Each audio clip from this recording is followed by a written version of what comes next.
강혜신의 오늘의 미국.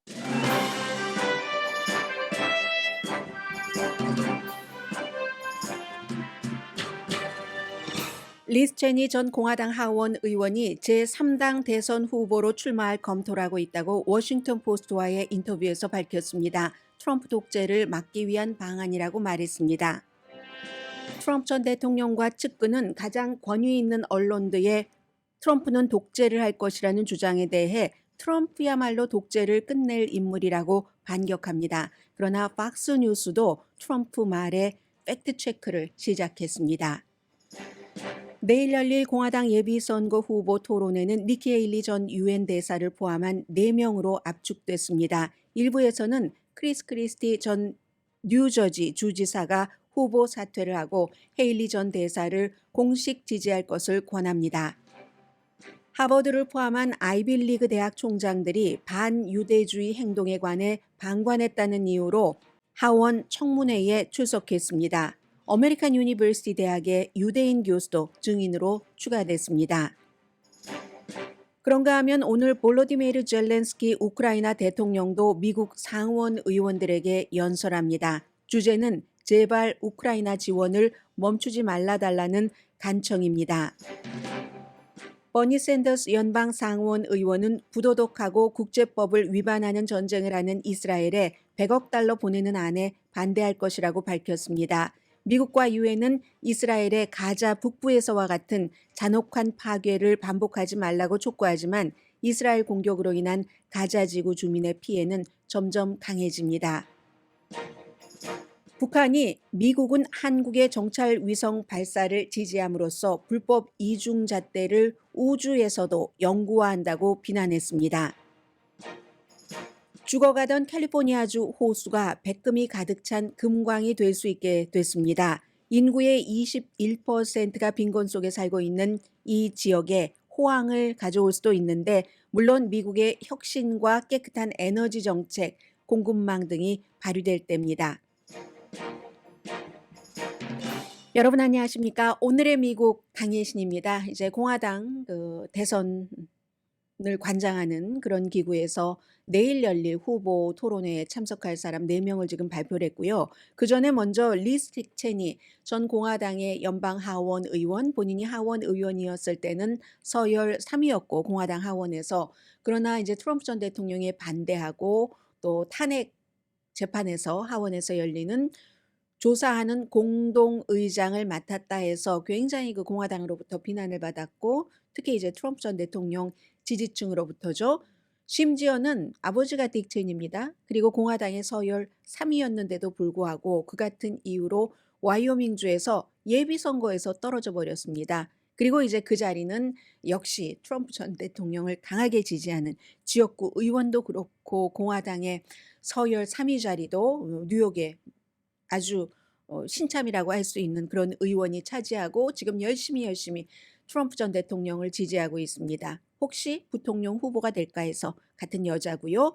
그런 리스 체니 후보가 역시 정치 전문 신문과 인터뷰에서 본인의 그 미래의 일정을 밝혔는데, 한마디로 몇 년 전까지만 하더라도 본인은 제3당의 후보로 대선에 출마한다 이런 생각을 하지 못했지만 지금은 트럼프 전 대통령의 독재를 막기 위해서 미국의 민주주의가 무너지고 미국뿐만이 아니라 세계의 민주주의가 무너지는 이때는 뭐 제3당이고 공화당이고 상관없이 이건 뭔가를 막는데 본인이 도움이 되면은 제3당의 대선 후보로 나갈 수도 있다. 왜냐하면 모든 것이 실존적인 위험이기 때문에.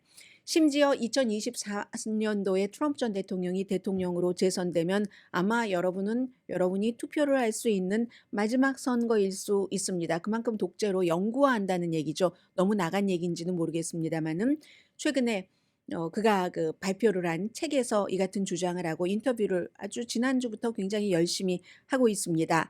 미국이 지금 독재 속으로 몽환적으로 빠져들고 있다. 일반 트럼프를 지지하는 유권자뿐만이 아니라 공화당도 길을 잃고 개인 숭배를 붙잡고 있다. 이렇게 얘기를 하고 있습니다. 그렇지만 본인이 아직 확실하게 제3당 후보로 나간다는 얘기는 아니에요. 그 도널드 트럼프에게 백악관과 대통령의 권한을 맡기기에는 책임감이 있는 유권자들이 굉장히 많기 때문에 앞으로 당분간 오래되진 않겠죠. 결정을 해야지 되는 기간이. 그런 그 책임자들이 많으니까 본인이 본격적으로 제3당 대선 후보로 나갈 수도 있다는 것을 전제하고 그러면 트럼프의 재선을 막아줄 수 있는 유권자가 얼만큼이나 되는가 그걸 보겠다는 겁니다. 뭐 아버지와 같이 본다는 얘기죠. 그래서 실제로 그것을 사실을 확인하고 나서 나라도 나가야지 되겠다 하면은 이제 나가는 것을 결정하겠다는 얘기인데 리스 체니가 나가면 오히려 이런저런 시나리오로 바이든 대통령 표를 가져갈 것이다. 이렇게 생각하고 있는 사람들도 있습니다. 그래서 리스 체니도 내가 최종적으로 결정한 것이 아니라 그런 것을 이제 워싱턴 포스트에서 물어봤거든요.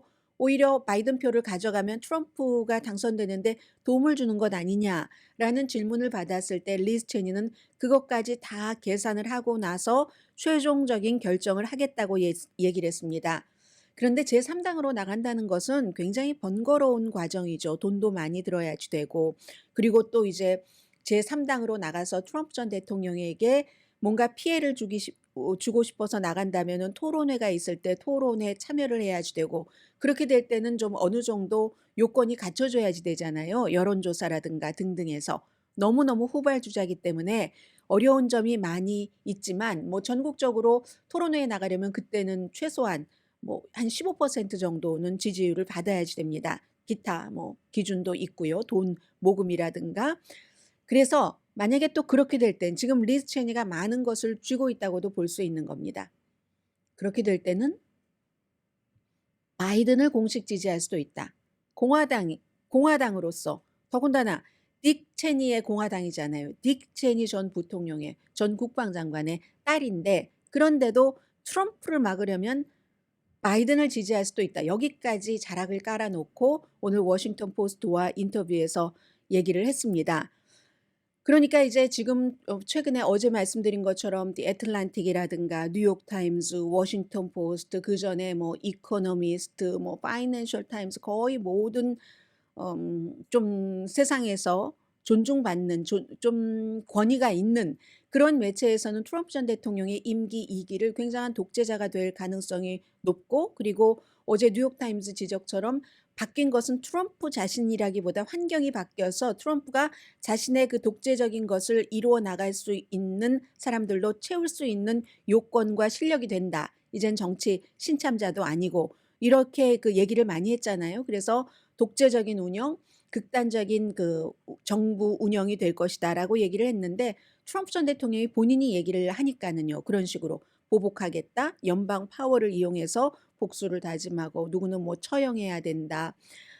또 오바마 전 대통령이 언제 대통령인데 여전히 버락 후세인 오바마라고 얘기를 하면서 바이든은 테러리스트들에게 동정심을 갖고 미국으로 테러리스트들을 끌어들이고 있다라고 하는데 그때는 트럼프 임기 2기에는 1기 때와는 달리 체크 앤 밸런스 트럼프 전 대통령의 행동을 이렇게 좀 끌어내릴 그럴 그 밸런스가 없다는 얘기를 하고 있잖아요.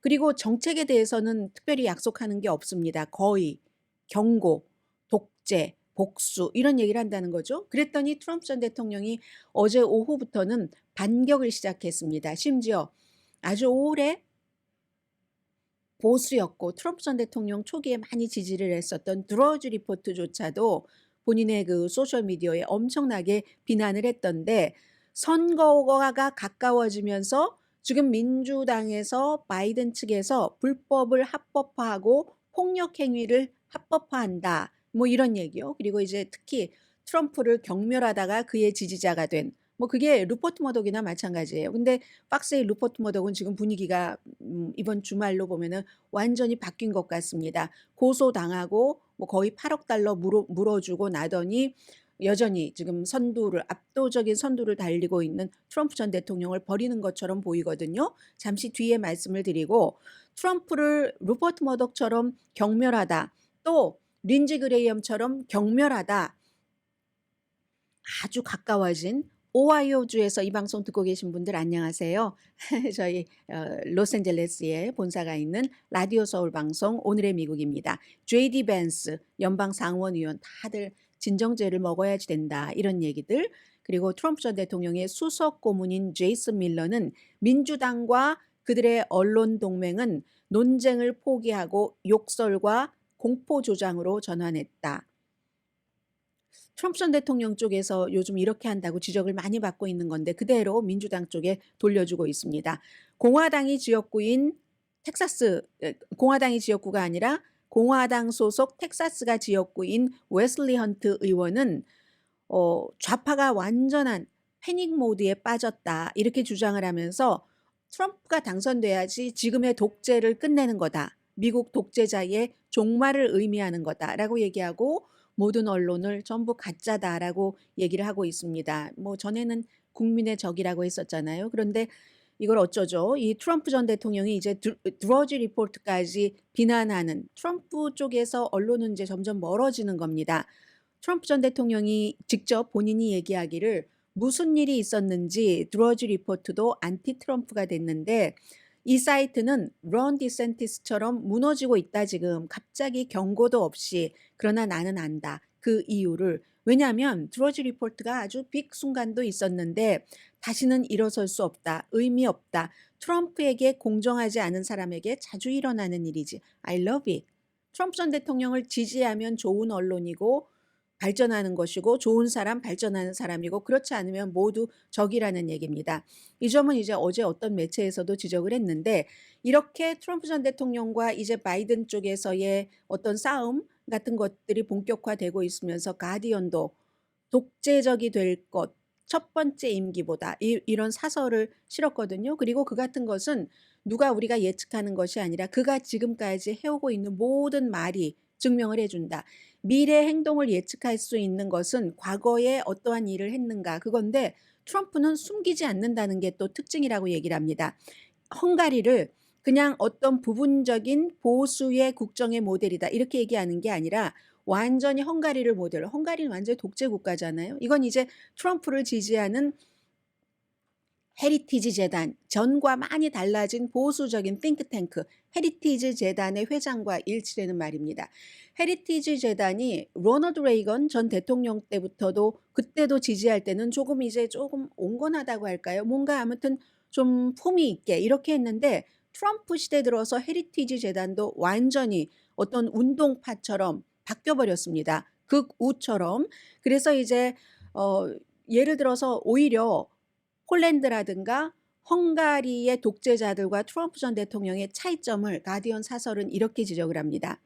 빅토르 오르반 헝가리의 극우 총리는 그리고 폴란드의 야로슬라프 카진스키 이런 독재자 같은 인물은 본인들의 독재 계획이나 이런 것들을 조심스럽게 숨겨가면서 조금씩 이렇게 해서 어느 순간에 쥐는데 대조적으로 트럼프 전 대통령은 지금 모든 것을 방송으로 하고 있잖아요. 나는 당선되면 정부 기구를 이용을 해서 이제 복수하겠다.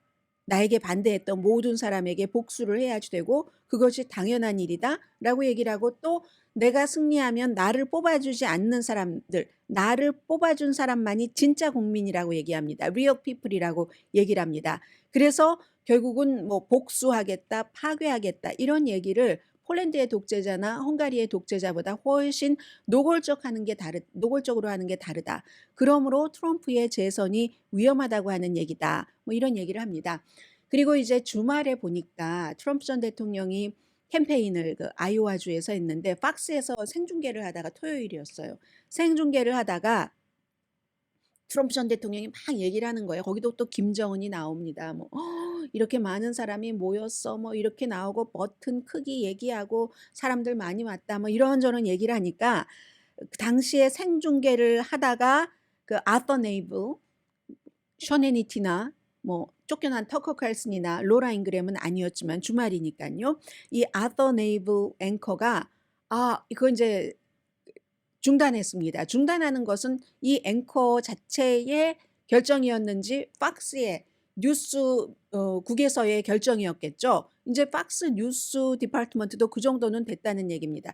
트럼프 전 대통령이 지금 선거 캠페인을 하고 있는데 너무 많은 거짓말을 한다. 그리고 무엇보다 지난번 선거는 도난당하지 않았다. 선거는 조작되지 않았다라고 정정을 하면서 박스가 이제 팩트 체크를 하기 시작하는 겁니다. 그러면서 이제 트럼프의 랠리를 중단했거든요. 그래서 요즘은 트럼프 전 대통령의 선거 캠페인을 전에는 그 박스도 돈을 벌어야지 되니까 박스의 목표는 돈 버는 겁니다. 원래부터. 물론 다른 매체들도 민간 매체들은 미국 매체들이 뭐 100% 국민의 돈으로 운영되는 매체가 하나도 없어요. 공화당에서 늘 NPR이나 PBS 같은 공영 매체를 저 뭐 국가의 돈을 받아서 민주당 행정부에 봉사해라고 하지만 그게 2% 이 정도밖에 안 되거든요. 전부 기부 같은 것으로 운영되지 2%는 정말 작은 퍼센티지입니다. 그렇기 때문에 지금 그 국가의 이 박스 같은 경우는 또 노골적으로 한 번에 법적 소송을 거치면서 "우리 돈 벌려고 그랬지." 트럼프에 대한 보도 같은 것도 트럼프를 지지하는 유권자들이 빠져나가면 우리 박스에서 광고가 빠져나가니까 할 수 없이 그렇게 보도했다고 박스의 회장을 포함해서 많은 사람들이 얘기를 했잖아요. 근데 박스는 다른 매체와는 조금 다른 게 다른 것도 영리, PBS나 NPR 같은 데를 제외하고는 영리가 목적인 건 맞습니다. 그런데 박스와 그 밖에 다른 매체와의 큰 차이점은 뭐냐면 다른 매체들은 저널리스트적인 마인드를 가진 사람, 그리고 실제로 그런 공부도 했고 훈련도 오래 받아서 그게 몸에 밴 사람, 물론 개인의 취향은 있지만 결정적인 순간에 체크 앤 밸런스, 분명히 거짓인 줄 알면서 나의 취향이기 때문에 민주당 쪽을 보도를 한다든가 나의 취향이기 때문에 공화당 쪽으로 막 보도를 한다든가 이런 기자들이 저널리스트들이 다른 매체에는 많지 않습니다. 그런데 박스는요. 박스에서 제일 인기 있는 사람은 그런 저널리스트적인 공부와 훈련을 한 사람이 아닙니다. 말 잘하는 사람. 돈이 또 많이 벌어서 돈을 많이 벌어서 돈이 많으니까 스태프들을 쫙 뭐 몇십 명씩 두고 스태프들이 잘 뽑아오는 말을 적절하게 구사할 수 있는 사람. 그런 사람들이 로라 잉그램, 전에 터커 칼슨, 션 해니티 같은 사람이잖아요. 그래서 박스 대 다른 매체들이 분명히 다 상업성을 추구하는 건 마찬가지지만 그런 점에 있어서 다르다는 것을 말씀을 드리고요. 그런데 이제 박스가 한번 8억 달러 벌금을 물기로 하고 나서는 많이 변했다 하는 것을 전해드립니다. 그리고 이제 내일 토론에서는 니키 헤일리 전 사우스캐롤라이나 주지사, 론 디센티스 플로리다 현 주지사, 비벡 라마스와미 기업가, 크리스티 전 뉴저지 주지사 네 사람이 싸우게 되거든요. 반 트럼프적인 공화당 사람들이 많잖아요. 니키 헤일리를 공화당 상원 내부에서도 어제 지지한다고 말씀을 드렸고 또 다시 반 트럼프적인 공화당 사람들이 이제는 론 디센티스는 현재 니키 헤일리보다 조금은 앞서가거든요. 그 추세가 내려가는 추세라서 그렇지. 그러니까 그대로 론 디센티스는 지금 도야지 되고 대신에 크리스티가 물러나면서 사퇴하면서 하루라도 빨리 니키 헤일리를 공식 지지해서 트럼프에 차고 나가서 예비선거에서 이겨서 공화당 후보가 된 뒤에 민주당의 바이든에게 지는 이런 공화당을 만들지 않기 위해선 하루빨리 크리스티가 사퇴를 해야지 된다는 얘기입니다. 그럼 비벡 라마스와미에 대해서는 왜 말 안 하냐고요? 다 아는 겁니다. 저 사람은 조금 있으면 그냥 떨어져 나갈 사람 이렇게 아는 것이고요. 그리고 크리스티는 이런 얘기를 하네요. 2024년도에 트럼프 전 대통령은 본인에게도 투표할 수 없을 것이다. 유죄로 인정받는 판결이 하나 정도는 적어도 다 형사법 위반이니까 나올 것이라는 예측입니다. 말로만 그렇게 하는 건지 실제로 검사를 했었던 사람의 입장에서 말하는 건지는 알 수 없지만 정치인이니까 정치인의 말은 여러 가지 의미가 있으니까요. 어쨌든 크리스티 전 뉴저지 주지사는 트럼프 전 대통령이 본인에게 투표할 수도 없는 상황이 올 것이다. 왜냐하면 마크 메도우즈라는 마지막 트럼프 전 대통령의 비서실장이 지금 선거 결과를 뒤집으려고 한 여기에 대해서 특별검사 측과 합의를 하고 그리고 이제 증인으로 이미 증언도 여러 번 했잖아요. 그게 트럼프 사건에 큰 영향을 미칠 것이다 하는 그런 것이고요. 지금 이제 미국의 대통령이 누가 되느냐에 따라서 국가와 세계가 너무 많이 변했잖아요. 트럼프 이후와 트럼프 이전에. 물론 그 아래 오랜 동안 그런 잠재력이 있었기 때문에 트럼프라는 사람이 그 잠재력을 키워서 지금 미국과 세계가 다 이렇게 됐지만 어쨌든 이게 더 그쪽으로 갈 것인가 아니면 여기서 멈출 것인가? 왜냐 이번에 멈춰지면 트럼프 전 대통령도 다시 대통령이 나오진 못하잖아요. 그때는 이미 나이도 80살 넘고 법적으로 여러 가지들이 다 또 얽혀서 판결들이 나올 것이기 때문에 그래서 지금 주목하고 있는 거고요. 그 사이에 덕 버검 공화당의 노스다코타 주지사도 대선 후보 캠페인 중단했습니다. 로버트 케네디 주니어 민주당에서 빠져나가서 지금 뭐 그다지 쉬워 보이지는 않는 것 같고요. 바이든 대통령은 지금 민주당에서 많은 그 민주당의 주지사, 특히 바이든은 인기가 없는데 그 주에서 굉장히 인기 있는 민주당 주지사들이 얘기할 때 트럼프에 집중하지 말고 낙태, 이게 더 중요한 이슈 같아. 지금 뭐 그 같은 충고, 조언 같은 것을 받고 있다고 합니다.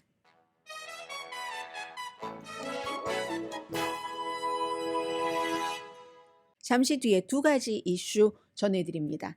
둘 다 전쟁에 관한 건데요. 전쟁이라는 것은 항상 전쟁이 일어나고 나서 한참의 세월이 지나가면 그 속에 인간 만사가 다 삼라만상이 들어있기 때문에 이런저런 뭐 개인적인 감동도 있고 뭐도 있고 하잖아요. 우리는 지금 현재의 두 가지 전쟁을 우크라이나를 말하는 게 아닙니다. 다른 전쟁 하나를 포함해서 그런 것들을 볼 수가 있습니다. 라디오 서울 방송 오늘의 미국 듣고 계십니다. 지금 한국과 북한도 전쟁 중이잖아요. 휴전 중이잖아요. 그래서 이제 북한이 먼저 했고 한국이 금요일에 첫 번째 정찰 위성을 발사해서 궤도에 안착을 했습니다. 북한도 성공했고 한국도 이제 궤도에 안착하는 것을 성공을 했는데 전에는 이제 부분적으로 미국에 의존을 해서 북한을 감시하기 위해서 여러 가지 활동을 했는데 이번에 이제 자체적으로 했고 그렇지만 이제 이 캘리포니아주에서 일론 머스크의 스페이스X 계약해서 한 그런 일입니다. 2025년까지 우주로 보낼 뭐 5개 위성 가운데 첫 번째였고요. 그런데 이제 이게 북한이 굉장히 그 비난을 하는 겁니다. 뭐라고 비난하냐면 북한의 말이 제가 너무 재미있어서 이걸 제가 북한의 신문을 중앙통신을 지금 오늘 아침 중앙통신 표현까지를 보지는 못했는데 그런데 어쨌든 뭐라고 얘기를 하냐면 우주급의 희비극이다라고 표현을 했거든요. 이게 이중잣대라는 얘기입니다. 미국과 유엔 또 뭐 미국과 유엔 한국의 동맹국들은 미국과 한국의 동맹국들은 북한이 먼저 이렇게 그 위성 정찰 그 발사를 하니까 굉장히 비난하고 유엔 그 결의안 위반이다 이렇게 얘기를 했는데 그런데 한국은 why not? 이 북한의 얘기는 그 얘기인 겁니다. 한국도 군사적인 목적으로 사용할 계획이 있는 거 뻔히 알고 우리를 겨냥한 거 뻔히 아는데 정오만큼 명백하다. 제가 이게 눈데이라고 영어로 번역이 돼서 지금 이 인터넷이 갑자기 안 돼서 그걸 알 수가 없는데 북한 중앙통신이 한 조선어로 그들의 말로 조선어로 어떻게 표현을 했는지 아무튼 우주급 희비극이다. 대한민국을 뻔뻔스럽다. 정오만큼 명백하다. 이렇게 얘기를 하면서 또 하나가 인류 공통의 자산이 우주인데 우주는 인류 공통의 자산인데 어떻게 미국식 잣대가 이럴 수가 있는가? 한국이 하면 되고 북한이 하면 안 돼? 나날이 노골화되고 있는 미국과 기타 적대 세력들의 군사적인 움직임을 우리는 면밀히 감시할 수밖에 없다. 파악할 수밖에 없다. 이렇게 얘기하면서 우리가 하면 그렇고 너희가 하면 그렇고 하는 그런 것들을 비난했다는 것 전해드리고요. 그리고는 이제 이스라엘 하마스 전쟁으로 가면 지금 의회에서 오늘 의회가 조금 바쁩니다.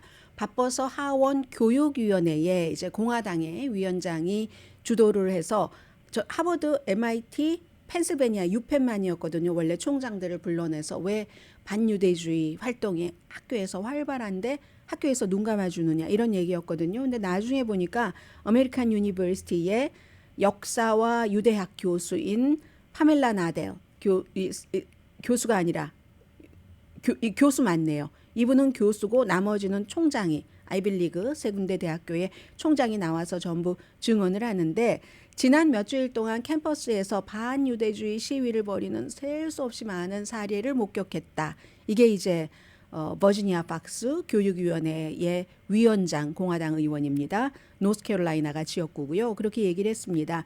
기부자들이 우선 먼저 반응을 하면서 아이빌리그 대학교에 기부를 중단을 했고 그다음에 뭐 그 기부자들 가운데서는 주희 씨도 있고 또 주이시 피플들과 사업을 하는 사람도 있고 이스라엘에 많은 투자를 해놓은 사람들도 있고요. 그런 사람들도 있는데 그런데 이제 이 지금 공화당에서 주장하는 건 뭐냐면은 반유대주의, 주이시에게 뭔가 나쁜 일을 하면은 그런 것을 제대로 딱 그 어떤 그 처벌 같은 것도 하지 않고 뭐 방치하는 것처럼 보이면 그 교육부는 자격이 없으니까 교육부 등등 관련 부처의 예산을 삭감할 수밖에 없다. 지금 이런 주장들을 하고 있어요. 텔레비전에 나오고 있네요. 하원 청문회가.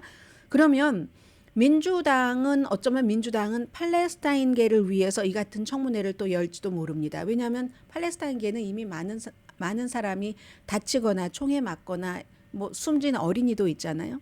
대학생이 아이빌리그 대학생이 총에 맞았고 아마 팔레스타인계가 아니라 브라운 대학교에서 20살인데 팔레스타인계라는 이유로 총에 맞아서 그렇게 가슴 아래는 완전 그 마비가 됐다고 하잖아요. 그 아이빌리그 학생이 팔레스타인계 미국 시민권자입니다. 학생이 만약에 주이시 학생이 그랬으면 지금 난리가 났을 겁니다. 그런데 상상해 보건대 그 정도의 난리는 아니거든요. 그래서 어쩌면 지금 이스라엘과 하마스과의 전쟁이 계속되면은 뭐 민주당도 여기에 대해서 뭔가를 하지 않을까. 왜냐하면 아랍계 아니면 그 아랍계를 포함한 이슬람교를 믿는 신자인 유권자들이 민주당에서 멀어지겠다고 지금 시위와 바이든 대통령을 떨어뜨리기 위한 캠페인을 시작됐기 때문에 민주당은 공화당과는 또 반대로 캠퍼스 내에서 이슬람 혐오증 같은 거 없어야지 된다 하는 그런 것을 뭔가를 할지도 모르겠죠. 그리고는 이제 본인이 주이시인 버니 샌더스 연방 상원 의원은 지금 미국 정부가 이스라엘이 뭔가 태도를 바꾸지 않으면 100억 달러 이스라엘에 보낸다는 안, 나는 거기에 반대하겠다라고 얘기를 합니다. 가자 공격이 너무나 부도덕하고 국제법을 위반하고 이런데 미국이 연루돼서는 안 된다는 얘기입니다. 차라리 그 돈을 지금 많은 이것도 그래요. 공화당의 의원들이 우크라이나에 돈 베는 건 하지 말아야 된다. 그 돈 보내는 것을 다른 국내 정책에 써야지 된다고 주장을 하고 있습니다. 그걸 똑같이 민주당은 아니지만 무당파고 민주당과 투표를 같이 한 버몬트가 지역구인 미국의 가장 나이가 많으면서도 가장 정력적인 나는 뭐 사회주의 민주주의자다 뭐 이렇게 얘기하는 버니 샌더스 의원은 본인이 주이시인데도 그 돈을 이스라엘이 그렇게 국제법 어기면서 전쟁을 치르는데 미국이 지원하는 게 아니라 미국 노동자들이 얼마나 지금 고통을 받고 있는지 아는가. 거기에 대해서 투자를 해야지 된다. 60% 이상이 매달 페이첵 투 페이첵으로 살아가고 있는데 그런 걸 도와주는 게 훨씬 낫다. 팔레스타인 사람들을 부도덕하게 죽게 하는 것보다는 이런 얘기를 하고 있고요.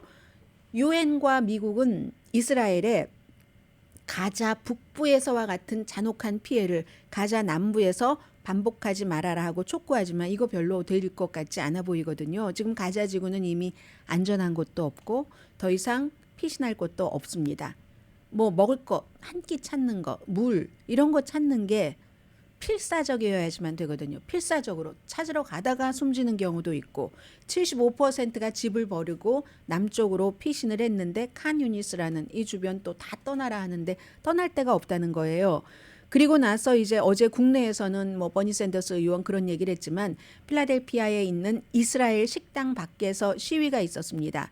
그랬더니 수백 명의 시위대가 왜냐하면 거기가 이제 유니버시티 시티이기 때문에 그쪽에 무슨 뭐 센터 시티 몰 같은 데 있잖아요. 그 몰 같은 데서 주이시가 운영을 하는 식당 앞에서 유명한 체인이랍니다. 그래서 이제 그 식당 앞에서 사람들이 행진하고 휴전하라는 얘기예요. 결국은 팔레스타인 가자지구 주민들이 안 됐다. 휴전해라. 이런 것을 했거든요. 그랬더니 백악관에서도 이건 반유대주의적인 시위다. 뭐 이런 얘기를 했고요. 그리고 지금 또 하나가 그 언론에도 지금 CNN에 저쪽에 데나베쉬 그 앵커 얼굴이 보이는데 데나베쉬가 그 주이시잖아요. 데나베쉬가 어제 이제 그 미국의 그 정치인과 막 그 말하자면 말싸움 비슷하게 프리밀라 자이팔 굉장히 진보적인 여성 의원이잖아요. 자이팔 의원에게 얘기를 합니다. 아니 왜 진보적인 사람들은 진보적인 여성 정치인들도 하마스가 10월 7일 이스라엘을 공격하고 들어갔었을 때 이스라엘 여성을 강간했다는 것을 과소평가하느냐. 얼만큼인지 모르지만 그리고 확인된 것도 있을 테고 확인 안 된 것도 있을 테고 그런 것은 왜 가만히 눈을 감는가. 하마스가 그럼 인질된 그런 여성들을 뭐 전쟁 무기로 그런 여성을 강간하고 전쟁 무기로 삼는 게 아닌가. 그랬더니 이제 그 좌이팔 의원이 물론 성폭행 같은 거 끔찍합니다. 그런 것 당연히 있어서는 안 되는 일입니다. 다만 균형이라는 것을 생각을 해봅시다라고 얘기를 하죠. 16,500명 현재 이상의 사람이 숨졌고 이스라엘 사람 1,200명 숨지고 그리고 16,500명 사망자 가운데 4분의 3이 여성과 어린이다.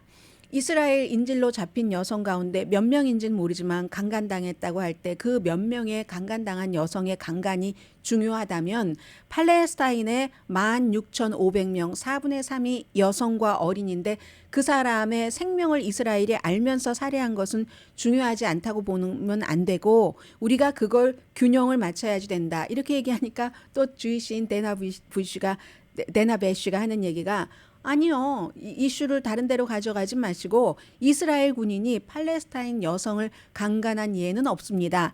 이런 식으로 지금 큰 줄거리도 있고 언제 휴전을 할 수 있느냐 아니냐 그런 것도 있지만 그 줄거리 사이에서는 사이사이에 각자다 각자의 감정과 또 각자의 입장에 따라서 이런 스트러글들이 굉장히 많은 겁니다. 저는 이 사진을 하나를 말로 설명을 해드리고 싶은데요. 다른 거 다 제치고 인터넷 연결이 없다고 자꾸 나와서 이게 어떻게 할 수가 없네요. 어린이가 있는데 사진이 저는 크게 찍혀서 제법 큰 어린이인 줄 알았어요. 근데 어린이도 아니더군요. 아기더군요. 3살짜리인데 3살짜리가 다리가 다 잘렸어요.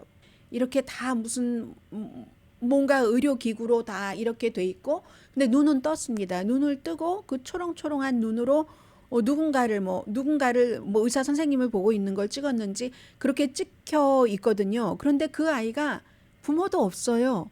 고아가 됐습니다.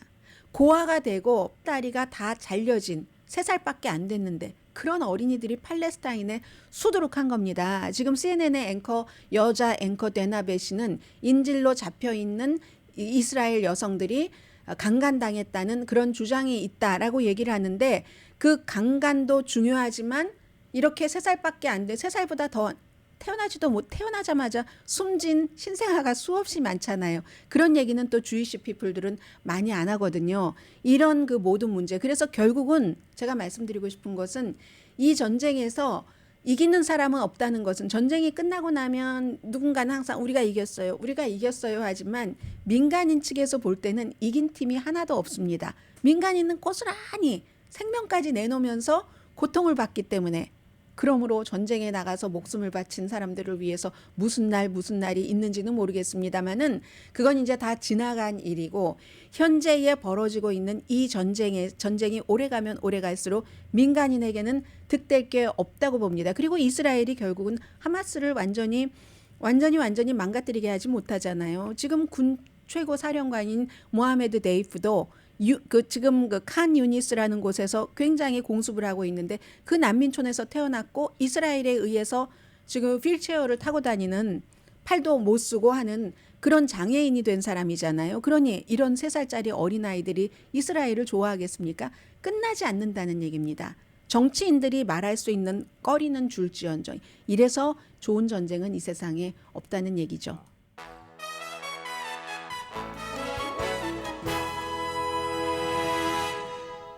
라디오 서울 방송 오늘의 미국 듣고 계십니다. 네, 하나의 지역을 말씀을 드리려고 하는데요. 정말 죽어가는 곳이었다. 사람들이 그렇게 많이 말을 했습니다. 한때는 휴양지였지만 캘리포니아주 레이크가 금광이 될 수 있게 됐다. 이게 어디냐면 솔튼시라고 캘리포니아주에 살고 계시는 분들은 많이 그 얘기 들어보면 아주 막 작았고 막 이런 게 생각나는 팜 데저트에서도 조금 내려갑니다. 그러니까 인디고에서 조금 더 남쪽으로 있는 거죠. 팜스프링에서도 조금 남쪽으로 있고 로스앤젤레스에서 뭐 자동차 타고 가면은 뭐 그다지 멀지 않는 곳이죠. 그러니까 이곳이 만약에 금광이 될 수 있다고 하는데 거기에 이제 미국의 혁신이 들어가야지 되고 깨끗한 에너지 정책에 대한 실천, 뭐 공급망 같은 것이 확보가 되면 그렇다는 겁니다. 캘리포니아주에서 가장 큰 호수이고 1905년도에 콜로라도강 그 홍수물 관계수로 이렇게 뚫고 그럴 때 이렇게 흘러 들어가면서 물이 그래서 이제 만들어지는 호수라고 하는데요. 미국 이제 버클리에서 조사를 했고 에너지부가 다 뭐 자원 같은 것을 뭐 돈 같은 것을 지원을 해서 한 연구인데 이 죽어가는 솔튼시라는 호수가 3억 7,500만 대의 전기 자동차를 만들 수 있는 배터리를 만들 수 있는 리튬이 있다는 겁니다. 백금으로 가득 차 있다는 겁니다. 간단히 말해서 세계에서 가장 큰 그 리튬 그 매장지 중에 한 곳이 바로 이 솔튼시다라고 얘기를 하고 있는 거거든요. 여기서 이제 그 버클리의 그 연구진들이 리튬 농도를 다 그 측정을 했답니다. 그래서 요즘은 다 인공지능 컴퓨터잖아요.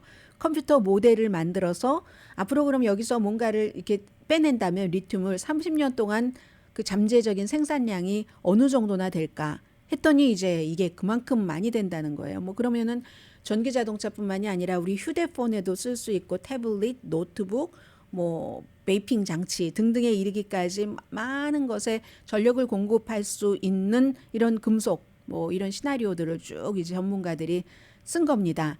그래서 21%가 이 솔튼시 인근에 살고 있는 사람 21%면 5명 가운데 1명이 빈곤율에 살고 있다고 하거든요. 이곳에 이제 그것이 개발이 시작된다면 말씀드린 것처럼 여러 가지 조건이 맞아서 그렇게 되면은 전 죽어가는 호수였어. 그 주변은 가망이 없어? 이렇게 생각했었는데 경제적인 호황을 가져올 수도 있다는 거고요.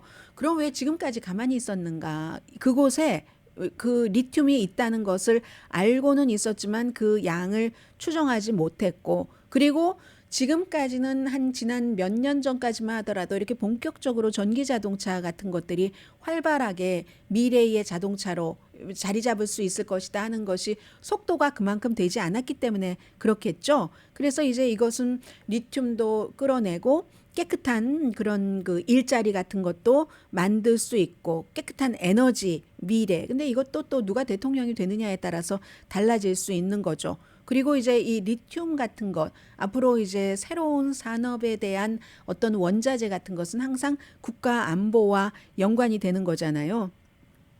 참 오랜 동안 이 호수의 물이 그 점점 뭔가 이제 어류 야생 동물에 영향을 그 많이 미칠 정도로 그 오죽하면 솔튼시라고 이름이 붙었겠어요. 염도가 높아졌었는데 그게 그러니까 주변 동물이 다 숨져가고 하니까 또 그 주변의 환경도 오염될 수밖에 없고 그런 건데 점점 이제 바닥이 나다 보니까요. 그래서 연구하기가 조금 더 쉬워졌을지도 모르는데 인근 주민들은 그동안 먼지가 너무 많다 뭐 이런 얘기도 했었고요. 호흡기 문제를 일으켰다 하는 것도 있는데 그 시기가 지나니까 또 이게 뭐 백금광이 될 수도 있다. 일자리를 확보할 수도 있다. 이런 얘기도 나오네요. 아무튼 세상은 참 많이 변해요.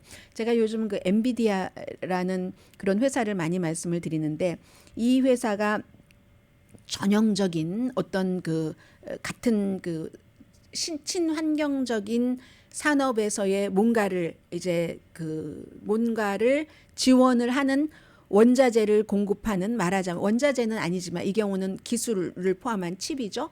그런 기존에 오랜 동안 수십 년 동안 해왔던 그런 회사를 완전히 제치고 있다는 거잖아요. 지금 뭐 인텔 이런 회사도 AMD 이런 회사와도 비교되지 않을 정도로 이 엔비디아라는 그런 회사가 이제 신생 산업이 딱 떠오르려면 어느 순간까지는 별로 빛을 보지 못하다가 어느 순간에 이게 딱 올라가고 나면은 그 다음에 이제 걷잡을 수 없이 바람을 타고 열심히 이제 흘러가는 그런 거죠. 지금 아무튼 그런 얘기고요. 잠시 뒤에도 좀 전해드릴 얘기들이 있는데요.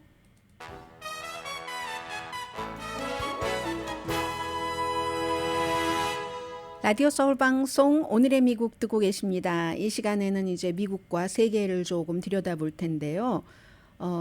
그 기디언 락만이라는 그 파이낸셜 타임즈의 칼럼니스트가 있습니다. 이분은 뭐 파이낸셜 타임즈에서 일한 지도 꽤 되지만 그 전에는 이코노미스트에서 한 15년 동안 미국 외교 정책이라든가 아니면 무슨 아시아 이런 것에 대해서 많이 연구를 했었던 분인데 비즈니스면도 마찬가지고요.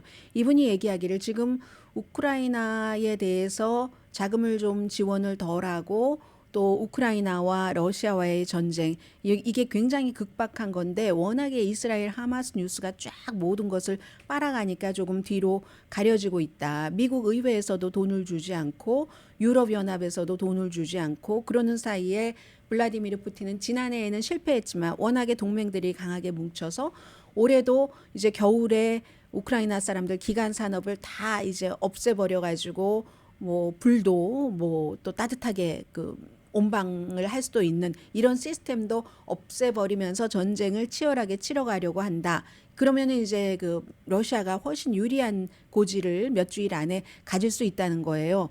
결국은 우크라이나에 대해서 어느 정도 지원을 하겠지만 올해 말에 이미 돈이 떨어지는데 이걸 빨리 해주지 않으면 안 된다는 거죠. 이게 지금 미국에도 위험이고 세계에도 위험이다. 뭐 이런 지적을 했는데 그래서인지 오늘 아직은 안 했습니다.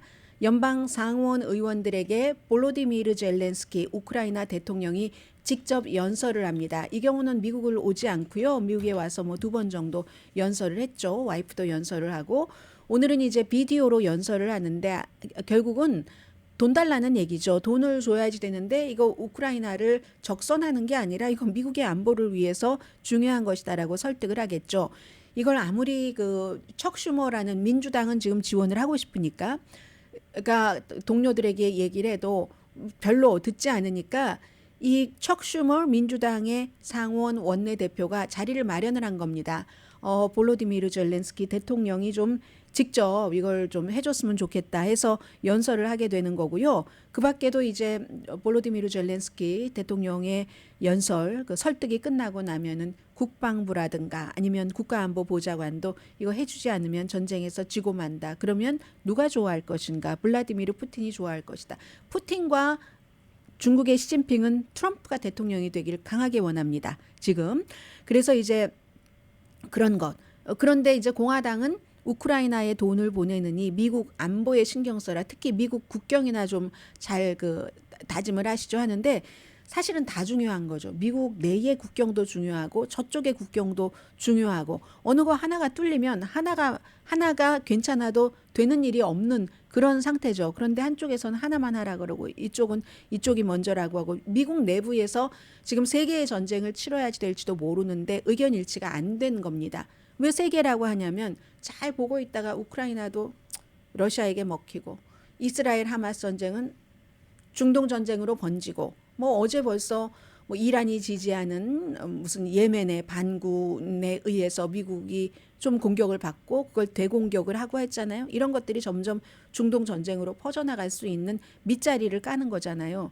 그렇게 되는 경우 여기서도 힘들고 여기서도 힘들어. 그러면 시진핑도 대만 우리가 그럼 이참에 어떻게 대만 총통 선거가 내년 1월 13일에 있는데 중국으로부터 완전한 분리를 원하는 지금의 부총리가 총통이 될 가능성이 높다고 합니다.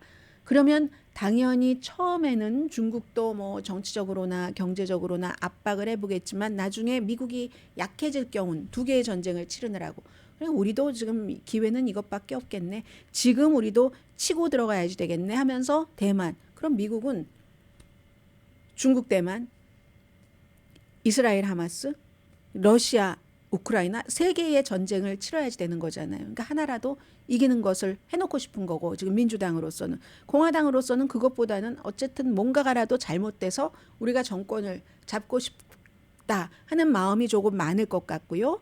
아무튼 이리하여 지금 우크라이나가 무너진다면 전 세계의 독재자들이 더욱 대담해질 것이다.